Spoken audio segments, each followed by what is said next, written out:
but it's good. Thanks. I wrote one too. Really? Did you post it? No, I wanted you to hear it. Skype? Sure. Hey, Where are you? somewhere new. You? Walking. Look, I'm sorry I got mad at you before. Me too. There's some things you don't know about me. Yeah. Can you listen to this and tell me what you think? Sure.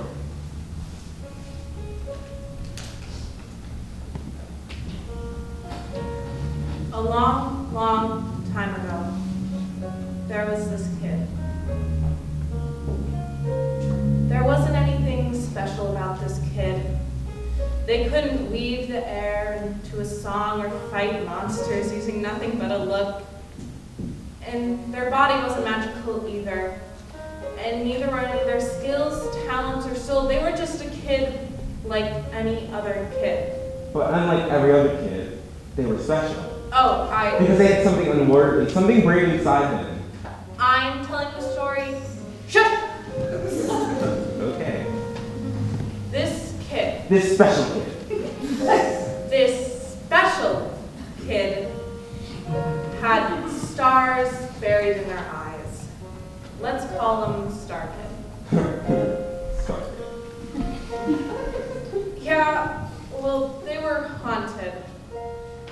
Stalked might be a better word. They weren't sure how or when or why, but some demon had taken a liking to the stars buried in their eyes. Now, demons are non-corporal entities. They need someone, a host, a body, to be able to do what they want.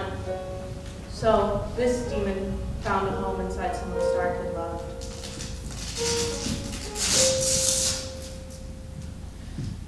It wasn't obvious at first, but the demon matured as it waited. It tainted the house they lived in. You could feel its presence in the air that was soured black, and the walls seemed to peel and move away as the demon prowled through the halls. It started small, and Star Kid thought it would go away. But like many things, all demons needed a tiny push to change everything. Star Kid had tiptoed around the house for what seemed like a millennium, always careful, always safe, but one small misstep is all it took to trigger the demon within and hatch and break and erupt and explode.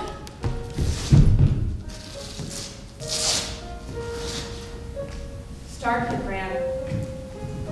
Or maybe they were forced away. The details are blurred. Their eyes have been dulled just the tiniest bit. The starshine suckled away by the demon and hazed over just a small amount.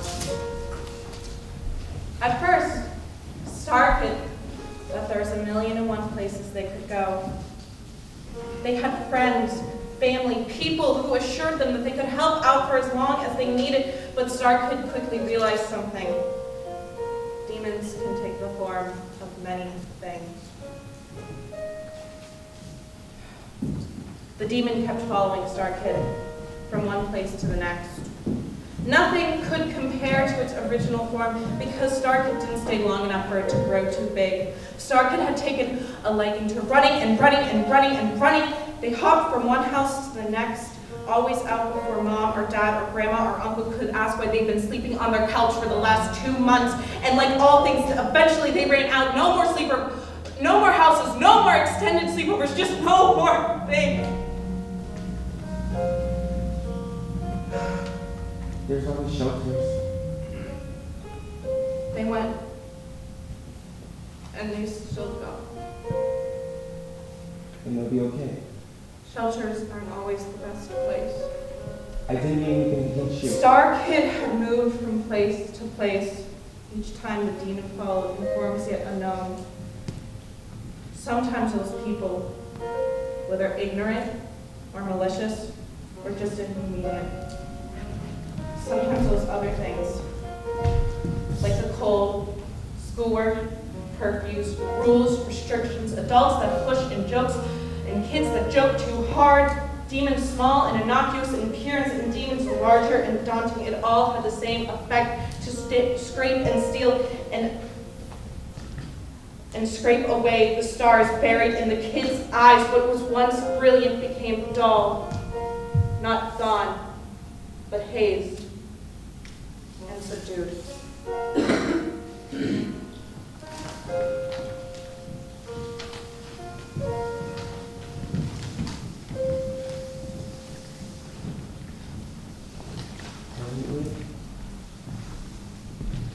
I hope not.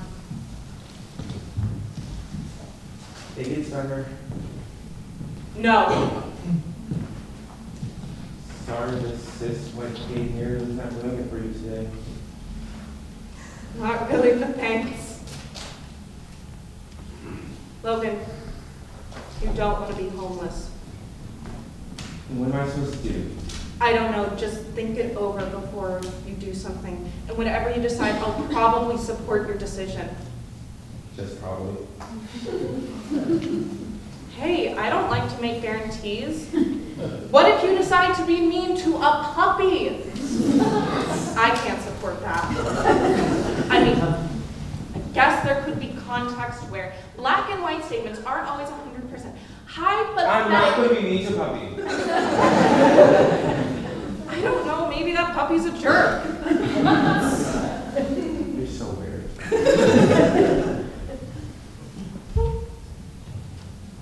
I don't want to live like this forever. You know, being free. Your dad's being a prick. You ain't gotta justify that. Yeah. And occasionally, that's the thing that's gonna happen. Yeah. I'm glad you're around, Paris. I'm glad I'm in your life too. I mean, where would you be without my talents and good looks? You see that moment that we're trying to have? You're trying to ruin it.